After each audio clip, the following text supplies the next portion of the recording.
A quick note before we start, you can find all links and resources discussed in the video description, and please use them to support us. Please also comment, share your opinions and ask any questions. Thank you and enjoy. I'm Eddie from the Council of English Division Students of Poland, and here with me today Kasia Smith. Yeah.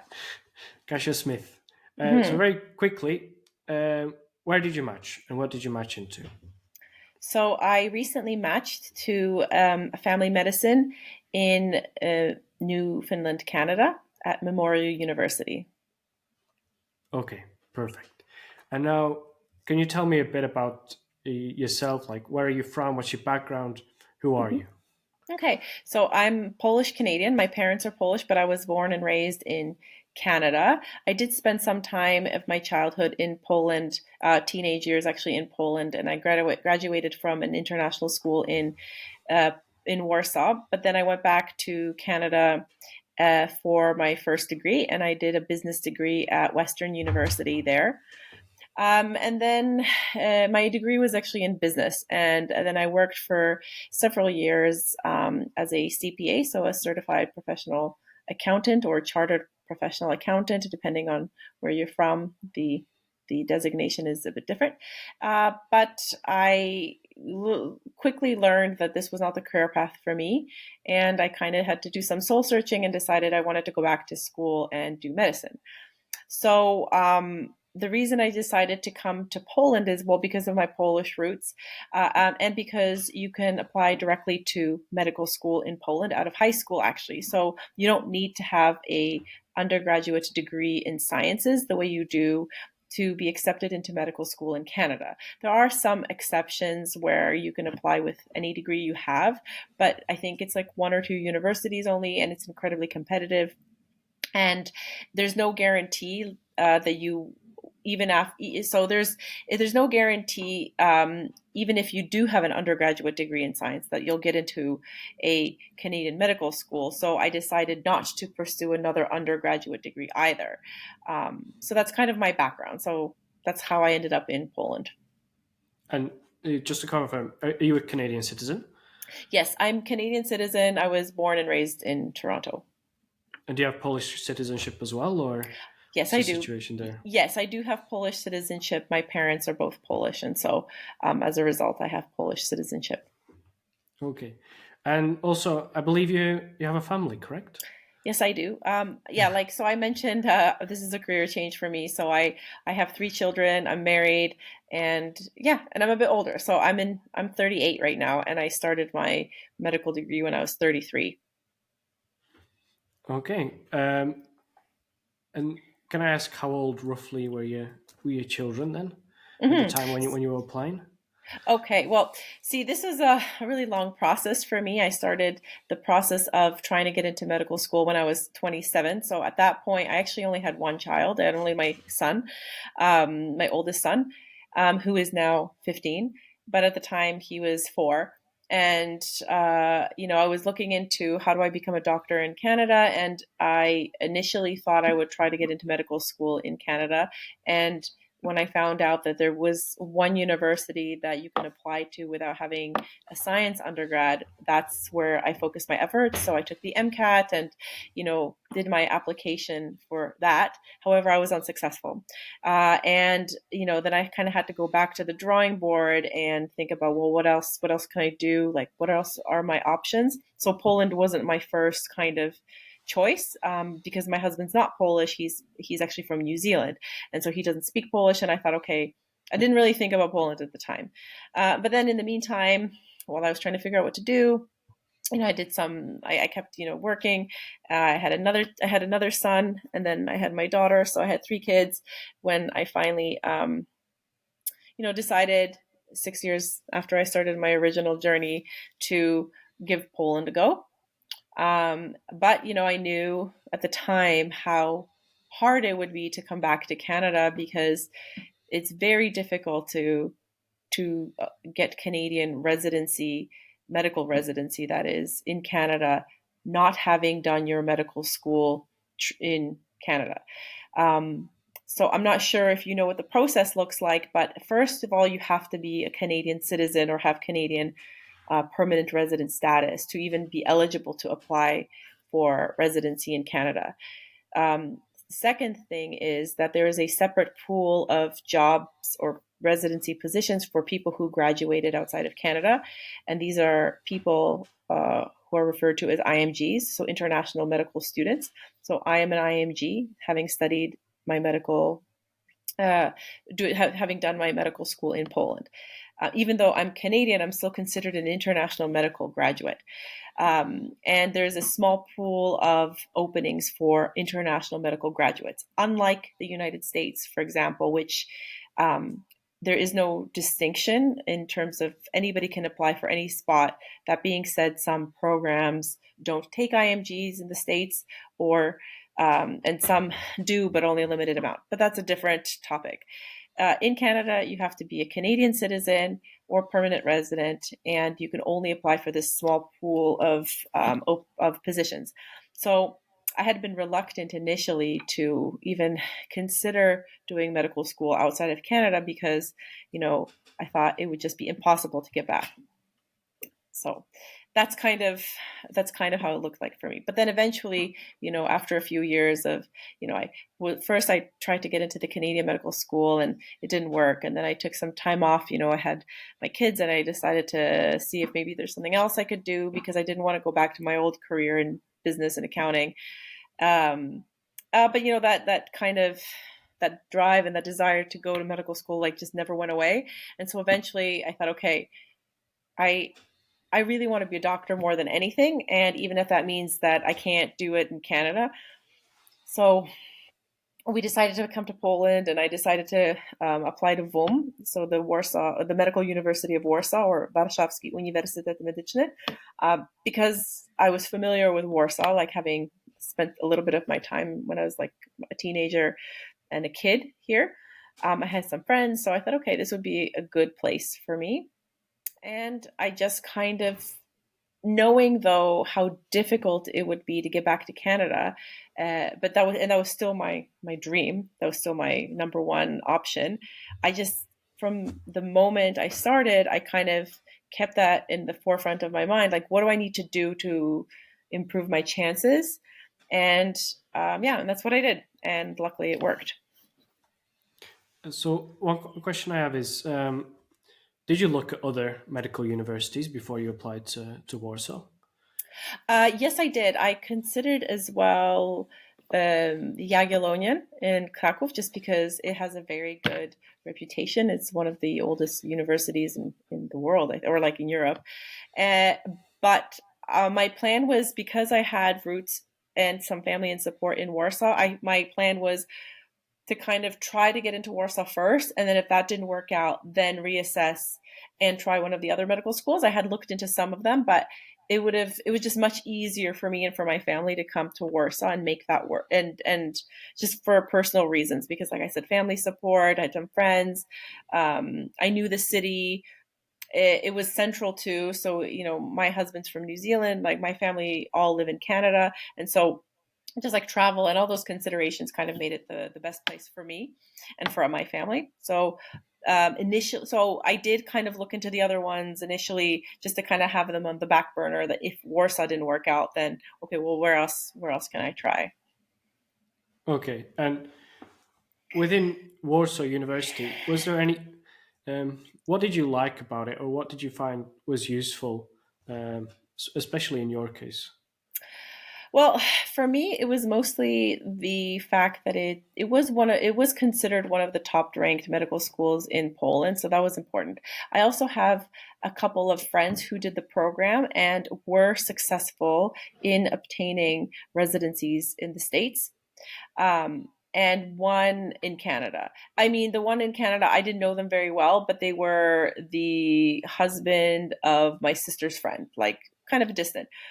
And so I figured, okay, well, some people managed to match, from this university. So that was for me probably another really important factor that made me proven consider track it. record.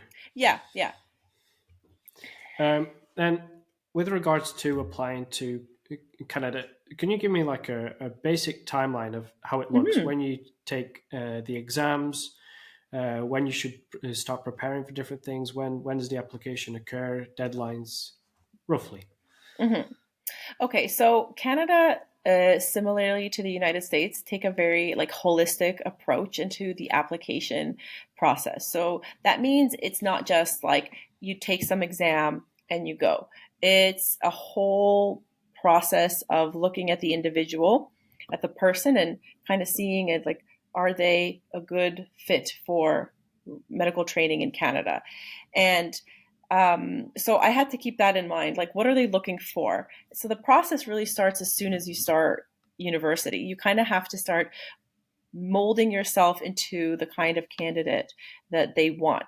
And they want someone who's well rounded. So, interestingly, though, grades themselves aren't that important. So, in Poland, for instance, marks are very important. Your GPA is very important because it determines where you can apply to do your stage, your intern year after graduation. In Canadian medical schools, many of them, most of them are actually pass fail. So the actual grades don't matter. So it's important to make sure you pass your classes. So don't fail any. That's a red flag. But as long as you pass, that's enough. So that's one thing to keep in mind. And you should obviously study and pass the university classes that you're taking. But remember to also focus on other things like extracurricular activities, like research, things that are going to go on your CV that that these programs value very highly. Now, again, it really depends on which specialty you want. Like in Canada, unfortunately, your best bet, your best chances of getting in are for family medicine because that's the most spots they have. If you want to be a surgeon, if you want to be a dermatologist, it's very difficult because they only have like one or two spots for international medical graduates available every year. That being said, it's possible. One girl actually from my program 2 years before matched to neurology in Canada, which is incredibly competitive, but she made it her focus from day one. And how do you do that? Well, if you do have that kind of desire to pick a specialty that's very difficult, but the same applies for family medicine too. You can't just, you have to kind of show your passion and commitment to that specialty as soon as you can, and you can do this by attending conferences, doing research, uh, help getting involved in research in that particular field. Or if you're interested in family medicine, what's cool is like anything kind of applies because family medicine is so broad, so any kind of research is relative, it's relevant for that. But yeah, try to get involved in research, try to present at conferences, as many as you can. The more of these kind of things the better. Another thing that's very important is getting Canadian experience. So you can do this by applying to do clinical electives in Canada. Um, and you can do them during the school year, so during your academic year in Poland, or you can do them during the summers.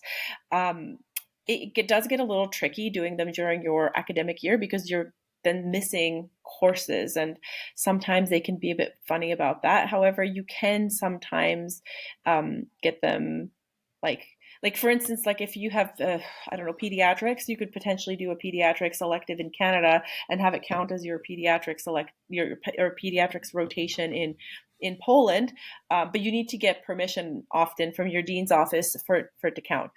But a good way I think to do it is to do it at the end of the summer. So medical schools in Canada usually start in September, whereas in Poland they start in October. So you could easily do like September and then do an elective in Canada in September, and then come back to to your regular classes in Poland and not miss any of your core classes. You could also try to do them over like Easter holidays or like May Majówka right now. You could do them potentially then. So that's something to keep in mind when you're applying for them, because you can apply on this website called I think AFMC. Maybe you could post the link later. And you apply to these electives usually 6 to 9 months in advance of when you want to do them. So you have to kind of do them. You have to apply for quite a bit in advance. Also, you have to keep in mind that you're only allowed to do these electives one while you're a student. So you are no longer eligible for them after you've graduated. And two, usually you have to be in your penultimate or final year of medical school for most of the electives, because in Canada, medical school is 4 years. The first 2 years are like the didactic years, and so it's mostly like theory, like biochemistry and physiology, etc., anatomy. But then third and fourth year, that's when students are, so the penultimate and final year, that's when they're in the hospital doing these electives. So for Polish medical students, that would be like fifth and sixth year equivalent. But obviously, it's better to get them done sooner. And the reason is, going back to your timeline, is if you are intending to match to a Canadian residency after graduation, you have to start the application process at the beginning of sixth year. So so that means you have to have already achieved everything you want on your CV by the beginning of sixth year. So timeline wise means really you have to do everything between years 1 and 5, including the required exams, which I'll get to in a second. But first, I wanted to talk about the extracurriculars, because you could start those on day one of first year. You could start getting involved in research. You don't even have to start getting involved in research and conferences, but you can start attending conferences. You could see what they're like, what they're about, what's required. You can make contacts, etc. And then, second, third, fourth year, you could start, working on getting, building up that CV. And then fifth year is the time to do the exams and to do the electives. The more you can do, the better. That's all I can say.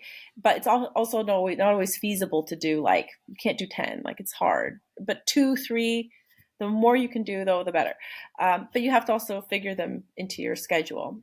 And the reason it's hard to do them during the actual summer, I forgot to mention, because people think, okay, well, I'll just do them all in the summer, is that medical school doesn't run in the summer. So there aren't that many clinical electives in the main summer months of July, August. It's more like September, because that's already the beginning of the school year for Canadian students, and Polish medical students don't start till October usually, so they can have that month, and you can do even 2 or 3 electives in that time, because most electives last between 1 and I think 4 weeks. So that's something to keep in mind. So at the beginning of fifth year, end of fourth year, you should be looking into applying for electives, because you need 6 to 9 months usually to apply. Next, you have to think about the exams. So the exams that you need to take currently, like 2023, the requirements were 2 major exams. The first is the MCCQE1. That's the first part of the Canadian licensing exam. There used to be an MCCQE2, but they got rid of it during COVID. So now it's just MCCQE1. Whether they replace MCCQE2 with something else, I don't know. At the moment, just MCCQE1. Everyone has to take this exam, including Canadian medical graduates and international medical graduates. International medical graduates have the additional hurdle of having to have it done and passed in order to be eligible to apply for residency. Canadian medical graduates just need to pass it at some point before, or at the beginning even, of their residency, before they're finished their residency. I think they just have to have it done. So for them, they just have to pass it, and the score doesn't matter. For international medical graduates, we have to pass it, and the score really matters. The reason it matters is that many programs will filter applicants based on the results of their MCCQE1 score and the score of the other exam, which is called the NAC. And that stands for National Assessment Collaboration. I don't know, something like that. And the NAC is an OSCE style exam that international medical graduates only have to take. And this exam is on site in Canada, so you have to travel back to Canada to take it. It's offered twice a year, and it's an in-person kind of scenario exam. So OSCE, for those who don't know, that's the type of exam where you have an actor pretending to have an illness or some sort of condition. You play the doctor, and you have a real doctor assessing your interaction with the patient and And then afterwards, they may or may not ask you some questions or give you some further information like an x-ray or some blood result. And then you have to you have to answer whatever the requirement was of that station. So sometimes it's counsel this patient and that's it. Sometimes it's give a differential diagnosis for this patient and suggest treatment. Sometimes it's perform a physical exam on this patient. And then the assessor can ask you some follow-up questions. So like they can ask you something like, based on based on this conversation, what's your most likely diagnosis? Or based on this exam, what further imaging would you require, etc. And you're assessed not just on the ability of being able to make the correct diagnosis, which is important, but you sometimes don't know, and they won't tell you if you're right or wrong. But also just like they want to see how you think. Can you take a good history? Are you empathetic? If the patient is upset or in pain, are you responding to that? Like the patient's like, oh yeah, I'm in so much pain. And you're just like, so tell me, like in your family, is there a history of, mental illness? And they'll be like, that's not relevant. Like you have to, address the issue. So you're scored on that. And then those two scores are very important, the NAC and the MCCQE1, because some programs will literally, like for Ontario, they will take the top 300 of those scores, the candidates that have the top 300 marks, and only those people will be invited for an interview. And why is that important? Because if you do not get an invitation to do an interview with a program, they will not rank you. So you will basically not be able to get that residency spot because the way the Canadian process works is the programs, all the different programs, so like University of Toronto, Queen's University, UBC, University of Saskatchewan, whatever, they will list their candidates that they like the best from 1 to however many they interview. And then we as candidates will list the programs that we want to potentially get. And then a computer algorithm will match the candidate and the program. And there's only one. So you don't get multiple offers. You get matched to one program and you're expected to go there. Like it's a contract that you sign before you even find out where you go. So you basically have to be willing to go anywhere that you match. You can't just be like, ooh, actually change my mind. I really don't want to go there. Like you don't rank it. You only rank the programs where you are 100% okay to go and work there and do your residency there, because you can't switch. You can't change your mind. And if you do decide, like, listen, actually, I really don't want to do this, you're basically banned from applying in the following years for that specialty. So you burn a lot of bridges if you decline a residency spot that you match to. So the match is a big deal. Okay, so just to overview, to to be considered for a match, you have to interview at that program. To interview at the program, you have to be invited to interview. And to be invited to interview, your application has to have a good overall score or be strong.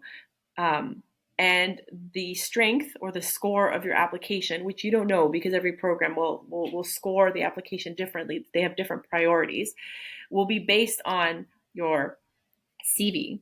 So your extracurricular activities, things like research that you have done or published. You don't have to have it published, by the way, just doing research and presenting research, attending conferences, if you, volunteer somewhere, that's important. So CV. Next is your clinical experience and electives, especially those done in Canada. Now, I'll be honest, I actually didn't do any in Canada because of COVID. Because when I was eligible or would have been eligible to do the electives, COVID happened. And they basically stopped all elective rotations for international students and even for Canadian students. So Canadian students could only do electives within their own program, like in their own university. They couldn't, because in Canada, like if you're med school in like University of Toronto, you can do an elective at UBC, or you can, or go to Quebec or whatever to do them. And they encourage that because they want people to try different hospitals and see if they, meet or gel with different programs there, because eventually they'll be applying to work somewhere. But yeah, so I actually didn't have any, and I was in it. And so for this application cycle, they actually even said, we will not require electives done in Canada, as part of this application process, or it will not affect your application if you have no Canadian electives. Thank goodness. Because it was something I was actually really concerned about. I'm like, well, how am I going to match? And I also do know that some people did get electives done in Canada during COVID, but kind of under the table. Like they would basically, some doctors were offering like privately to take students on and give them, the electives, so that they could say they did them. And another reason is because then they would get a letter of recommendation from those physicians, saying, that so-and-so is a great candidate. I would totally hire them, etc. Because that's another requirement. You need letters of recommendation. But they don't have to be from Canadian doctors. They are better if they're from Canadian doctors. Same thing with clinical electives. They are better if they are from Canadian experience, but they can also be from others. Like mine, I had no Canadian elective experience. I had one from New Zealand. And then the other ones were Polish. And same with my letters of recommendation. I had one doctor from New Zealand and the other two from Poland. So that was my application. Next, my scores. I did very well on one of the exams. I did very well on the NAC. I was like in the top 5%, but I only did average on the MCC QE1. And that affected me because overall my combined, score, I don't know how they figured it, wasn't enough to get an invitation to any of the Ontario programs, because they do a collective, like a joint interview for international students, which really, it sucks. But because I'm from Toronto, which is in Ontario, so I was hoping to get a chance to interview at least, but I didn't. Then you interview, right? So then you have the interview where you interview, where you get invited to, based on your application, which is your CV, your electives, your exam scores, and letters of recommendation. And then after the interview, your whole file gets a score. So your interview gets a score, and the rest of your application gets a score. And then based on that score, which you never know what it is, the different programs will list their favorite candidates, and then you list your favorite programs. And realistically, you will only be ranking programs that you interviewed at, because even though, let's just say, Queen's University in Canada was my number one choice, would have been theoretically, because I didn't get an interview there, it wouldn't make sense for me to rank them at the top, at least. I did rank all of the programs, after the ones I interviewed at, just because I'm like, well, who knows? Maybe, I don't know, they'll have a weird quota to fill and they'll use some other criteria, but that's a pipe dream.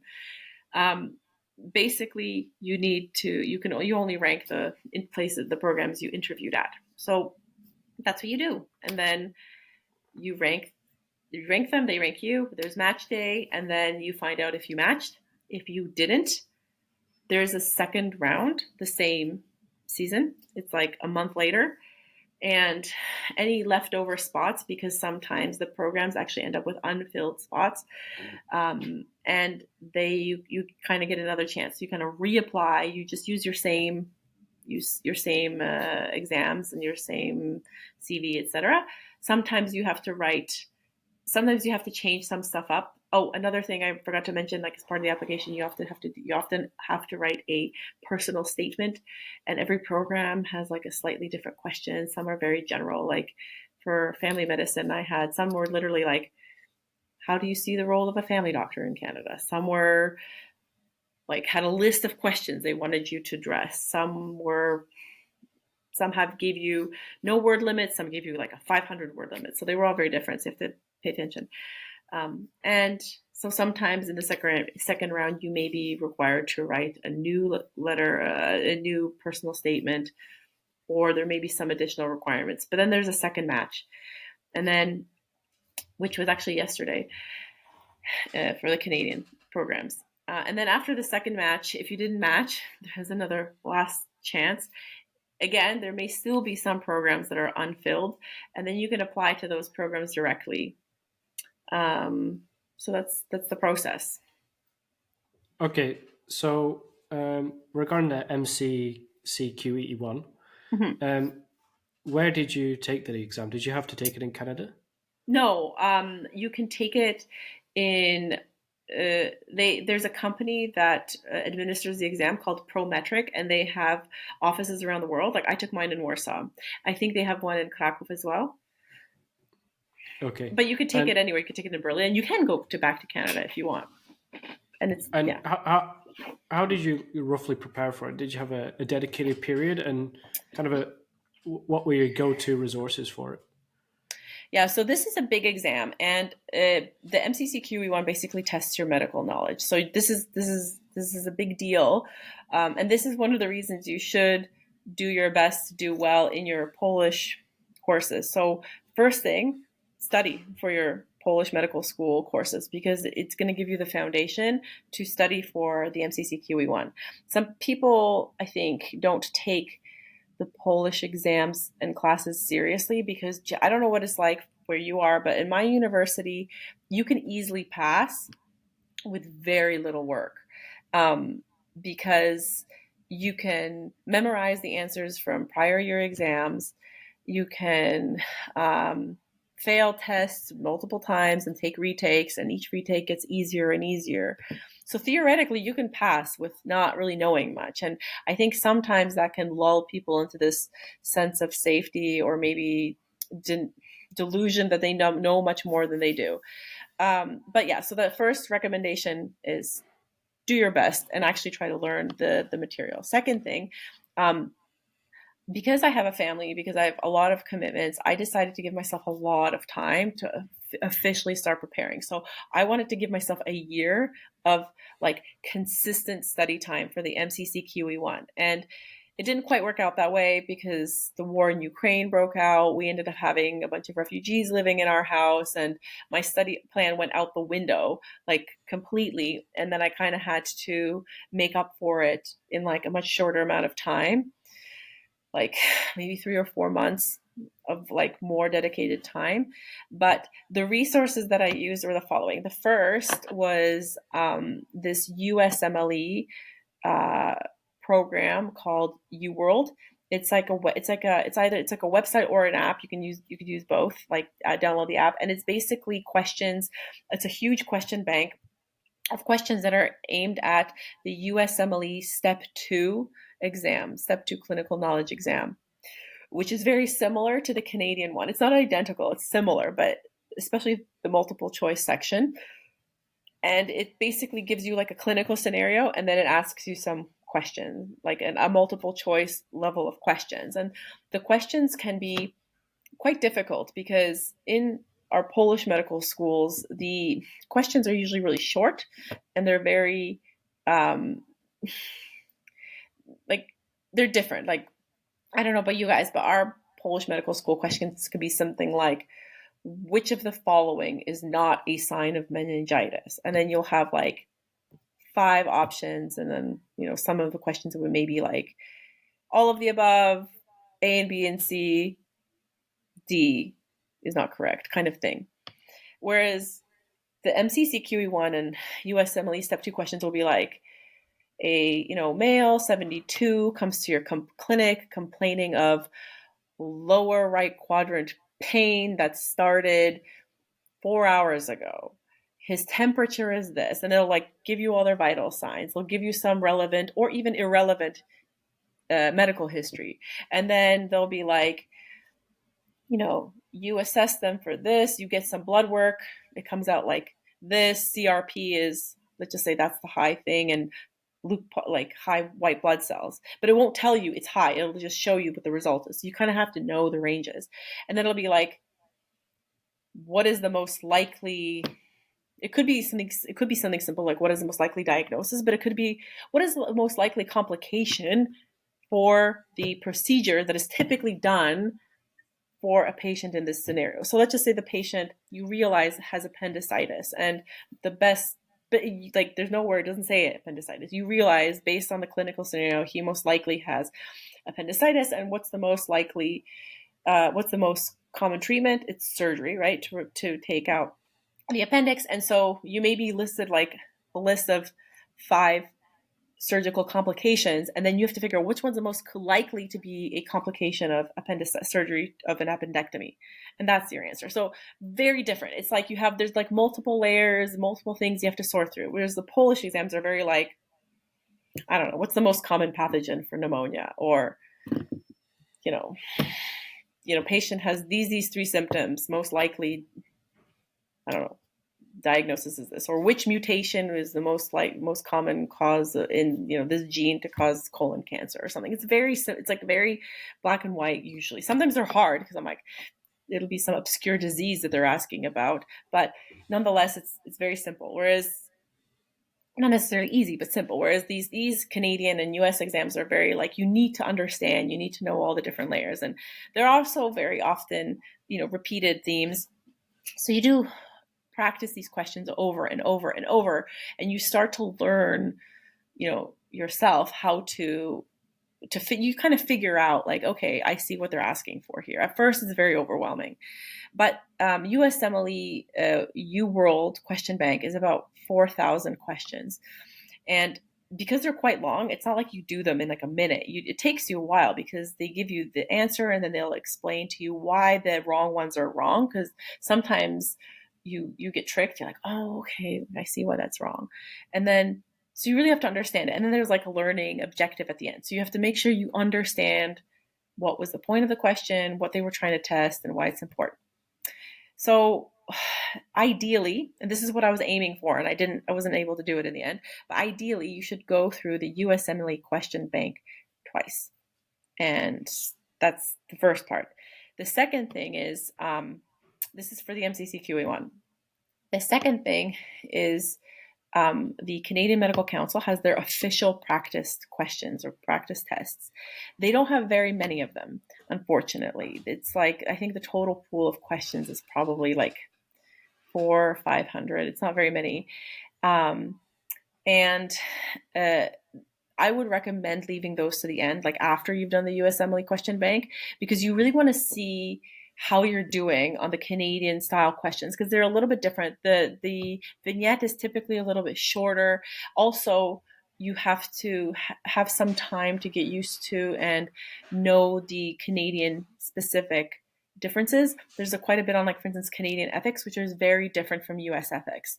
And certain Canadian like guidelines, like you kind of need to know them. And so it's a good time though to start like kind of honing in on the differences. But again, you don't want to waste those questions beforehand, because it's a good way to practice, to take a few weeks before your exam to see where you stand. Like if you're like getting 50% right, time to maybe consider moving your exam to another date. Or if you're getting like over 70, 80%, you're most likely going to be you'll most likely do fine on the actual exam. So the one problem is with them is they're incredibly expensive. Actually, both USMLE UWorld is expensive, and the Canadian question banks are expensive. I think I spent like $2,000 or $3,000 just on these question banks alone. So that's the second resource.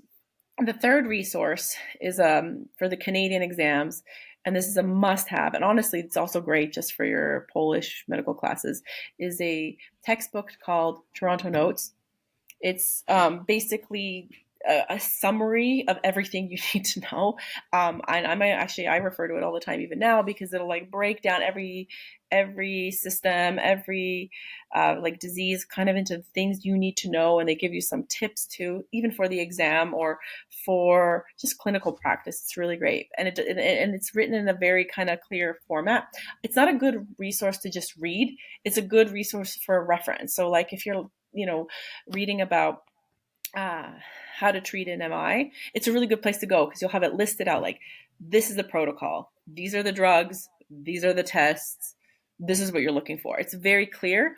But if you're just like reading it dry, it won't go. I find you can't just open the text and read it.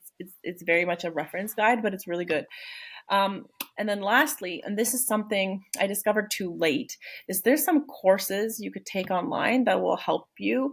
And they focus on the most important topics that you should know. So even though the MCCQE1 is an exam of medical knowledge, there's some areas that they focus on, like psychiatry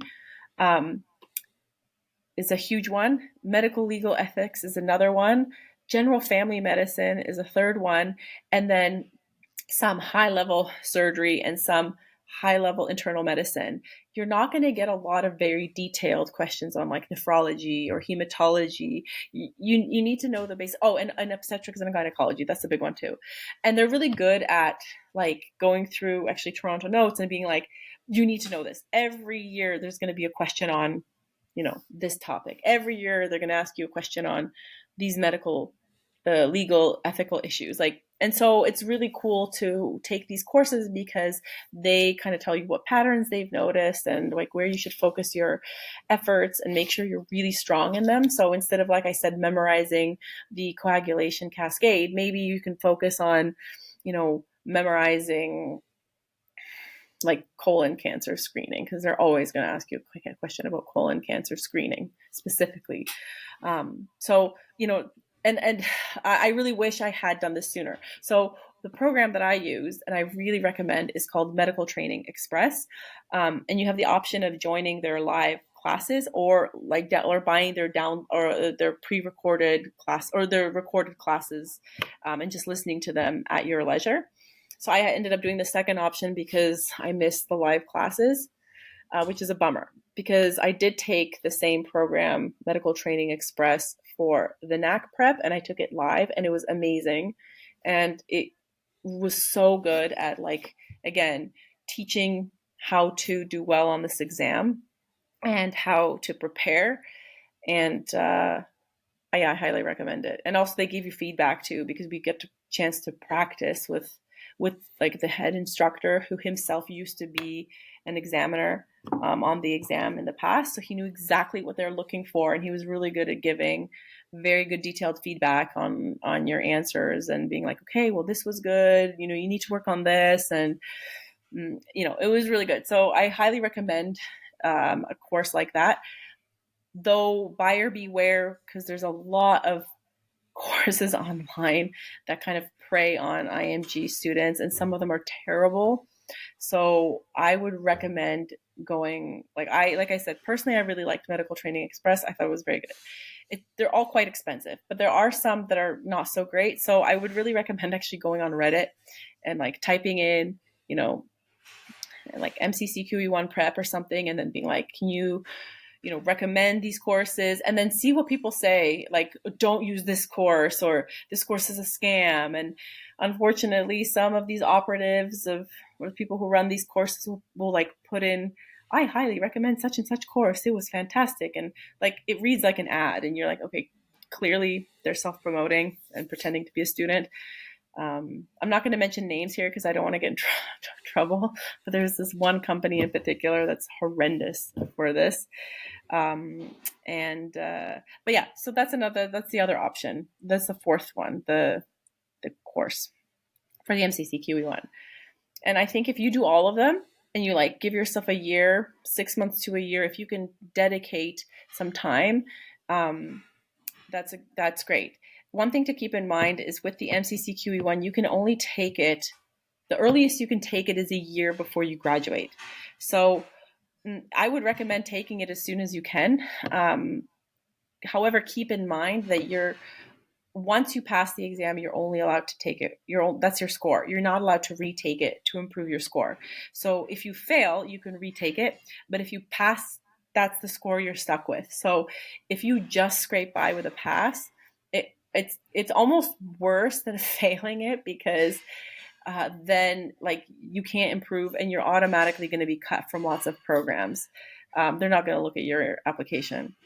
So this is probably an area I would really prioritize and make sure you're ready. And if you're not ready, that's why I'm saying and you'll know you're ready when you take the official Medical Council of Canada practice test. And if you're not scoring like well into the 70-80%, do not take the exam.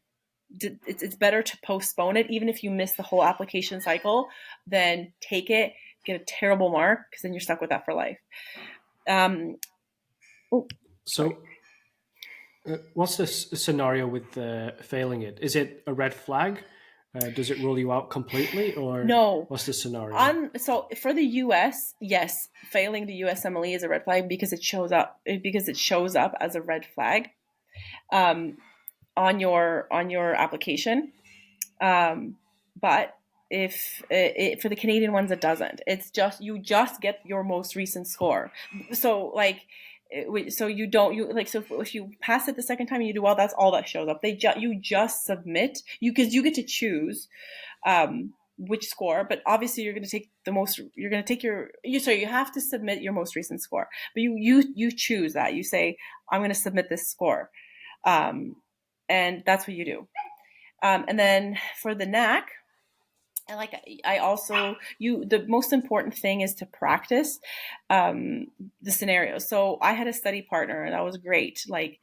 The course is amazing to give you a foundation and kind of give you a guide on what to do, but the courses alone won't help you. They recommend taking the NAC after you take the MCCQE1, because then you have your medical knowledge should be pretty solid. And at this point, you're kind of like practicing your interpersonal kind of relations with the patient, like how you talk to them. Are you empathetic? Are you listening to them? Are you able to deal with the kind of specific Canadian values that maybe you haven't had much experience? So it's a really good idea to practice with someone and get their feedback. And somebody can be like, yeah, like I was trying to signal to you that I was feeling uncomfortable, or you really rushed me with that question, and I whatever, or you forgot to ask me about this, and this, and I was going to tell you, but you didn't ask. So practice is the most important thing. You can find people on Reddit. You can find people through the courses. Sometimes they'll match people up, and then you just practice. Like literally for a month before my NAC, me and my study partner would probably go through 2 or 3 at least scenarios each every day, before the exam, so that by the time we came to the exam, I felt really prepared. And there was 1 or 2 stations I kind of stumbled on, but then there was some that I had down. So. And were there some particular resources that you used to prepare for it, or is it just study with your partner? Mostly the best one was this Medical Training Express course, because they provided us with resources. They gave us a whole bunch of I printed it out. Actually, I have this whole binder that I with everything, because common scenarios, like questions to ask, like how to structure your history. It's awesome. And then practicing with the partner. That's all I can recommend, is those kind of things. There are some books. I actually bought this book as well. It's called NAC OSCE, A Comprehensive Review. The thing is, it's really old. I think it's from 2011. So some of it's not relevant anymore. Some of the information's out of date, but the scenarios are good to practice. So those are the 2 main things. And so you took your MCC QE1 at the beginning of 5th year? No, sorry. I actually took it at the very right before 6th year. No, sorry, that's not true. Right at the beginning of 6th year. I wanted to take it in the spring so the second half of 5th year. That was my original goal, but it didn't work out. I just was not nearly ready. Because of the whole war breaking out. I barely studied at that point, so I decided to move it to the fall. It worked out for me in the end, but it was a bit of a risky move, because some programs don't, for UBC, for instance, you have to have them all done. All your exams have to be sat by September. I did my NAC in September, but I did my MCCQE1 in November, on the last possible date that I could take it for it to count for this application cycle. And the reason was just because I wasn't ready. And I wish I had Like I just like the circumstances, I can't change them. But ideally, I would have written it in May and then done the NAC in September, or like done the MCCQE one in like August and then the NAC in September, because then I could have applied for British Columbia. And one of the reasons is it's like it's the province with the second most international graduate spots. So I like basically cut my application pool in half because I wasn't able to apply there. Oh, and another thing to consider too is Quebec. On the other hand, you have to have already graduated, have your diploma by December in order to be eligible to apply. So I didn't apply to Quebec either. One amazing resource, and this is the number one resource everyone should look into before they do anything from year one, is the CARMS website. So CARMS.ca, I think. And it's the Canadian Resident Matching Service website. On there, it gives you a detailed breakdown of every single program within every single province and or by university or by specialty, and you can look up all of the requirements for those specific programs. What I've given you is an overview of what you generally need. Some programs require additional exams. They require additional things that you need to do in order to be eligible to apply. So for example, I applied for family medicine. I also needed to do 2 other exams. There was a new exam they introduced 2 years ago called the family medicine like competency exam. It's called the FM Pro C. And it's an exam like an ethical based kind of scenario exam similar to the oh my god, what's the exam for the UK called? The blanking. SJT. Oh yeah, it's like an SJT. It's an SJT type exam. And another exam for University of Saskatchewan, they required an exam called Casper, which is also kind of like an SJT, similar kind of thing. So I had to do those 2 as well. But they're not required for every program, but some programs do require additional ones. So CARM's website is great because it'll give you a program description, so what the program is like, and then eligibility requirements and like what you need to have in order to be eligible to apply to that program, and like what exams you need, what the personal statement questions are, et cetera, et cetera.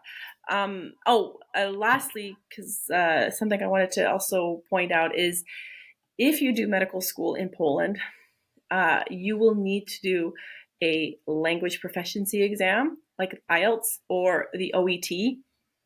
And I think the minimum score you need to have like is a 7 in each section. And even if your medical program is in English, it doesn't matter because you need to have the majority of your patient contact in English, and obviously we don't in Poland. But they even have a list of countries that are exempt from having the language proficiency exam, and Poland's not on there. So just do it. And do it sooner rather than later because it's an easy thing to cross off your list, but it's another thing that people need to do. And it's actually something that's prevented some people from getting a spot, similarly like in the UK.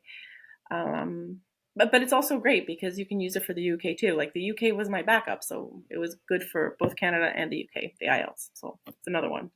Take that one as soon as you can. I took that one in December of 5th year.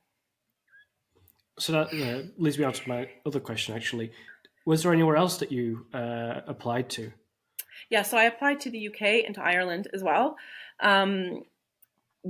Because I needed, like, I actually, to be honest, am a bit shocked that I managed to match in Canada. Like, it was it was amazing for me. Like, I was fully expecting to not match and go to the UK, do the foundation program, and then just reapply because I know they value the UK experience a lot, and some programs actually prefer that you have clinical experience. It's so funny. Like, some want brand new grads who've never worked a day, who graduate the year they apply. Some love that you've had experience. So it's very different. But generally, your odds are better if you apply in your last year and to start right after you graduate. It's your best chances.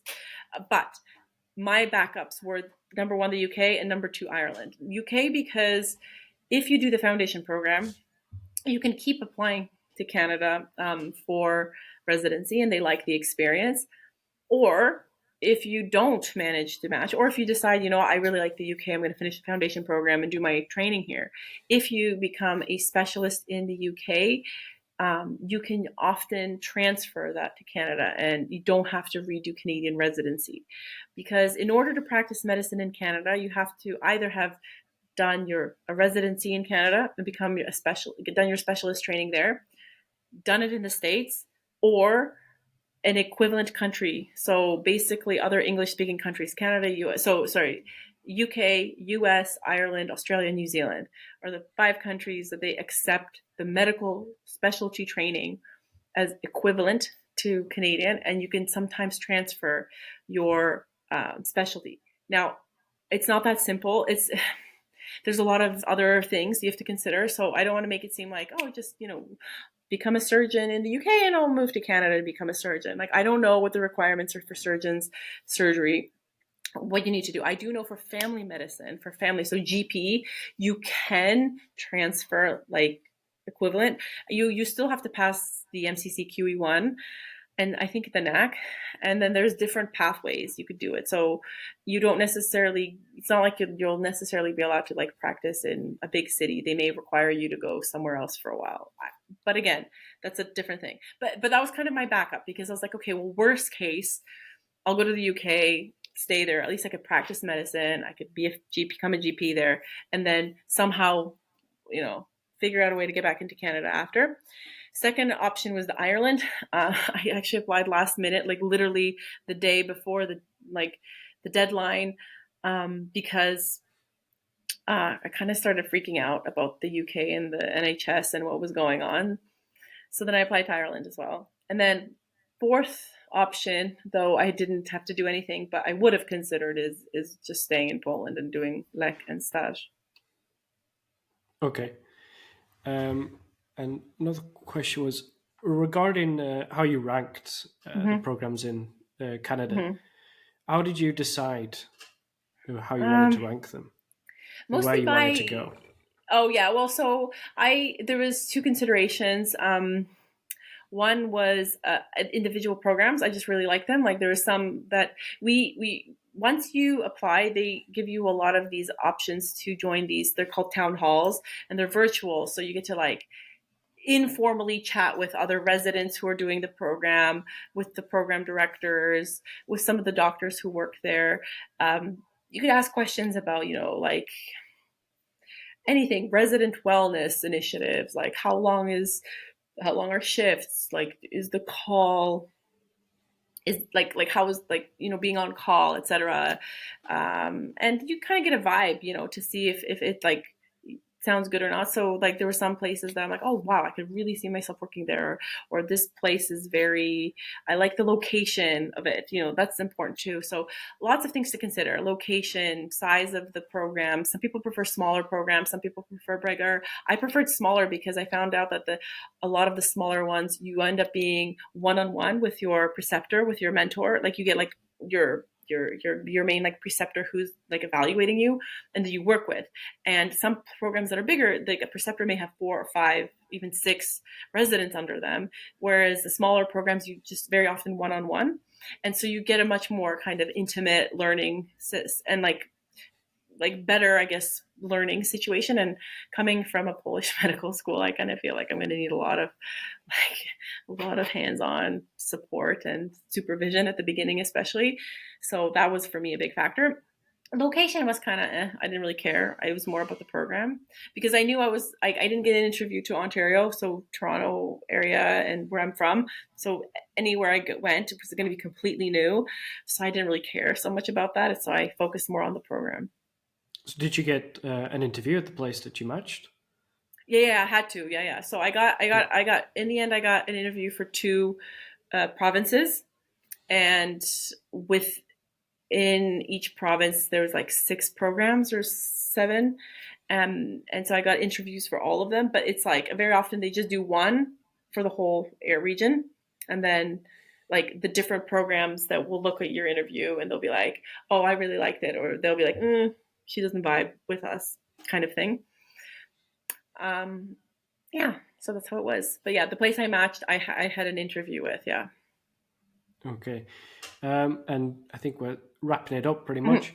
Yeah. But do you have any final words or kind of something that you want to drill into any current students, or kind of a take-home message for them Yeah, if they're applying to yeah. Canada, of course? Yeah, okay, so first of all, you have to be Canadian. So if you're not Canadian, find a new dream because you won't be eligible. And a lot of people are surprised. Like I run this similar kind of like group for boom students, and a lot of them are like, oh really? But like I heard that, my uncle. I'm like, no, you have to be Canadian or have citizenship or permanent resident status.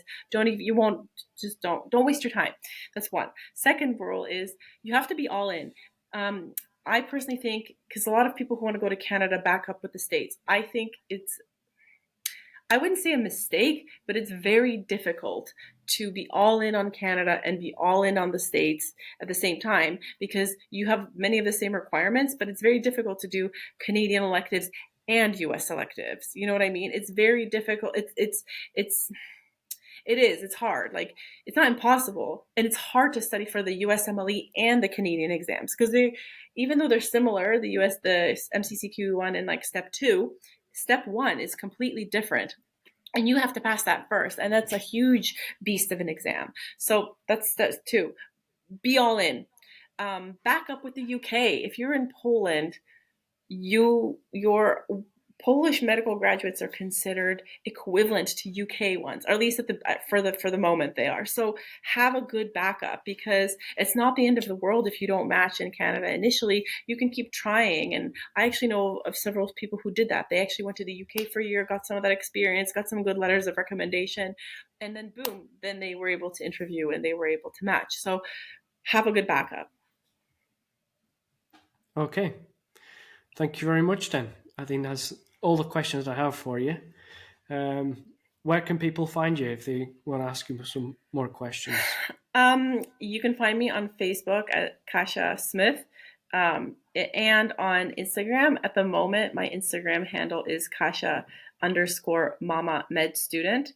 I will probably be changing that because I'm graduating in a month. So in the meantime, that, and so you can find me there, and I'll answer your questions there too. Okay, perfect. Please leave any questions in the comments as well. And thank you very much. Thank you. Bye. Bye-bye. Please tell us what you liked or disliked about the video, and ask any questions in the comments. If this video is useful, please give it a like. All links discussed in the video can be found in the description, and please use those links and subscribe to the channel to support us so we can keep producing content. Thank you, and maybe watch another video.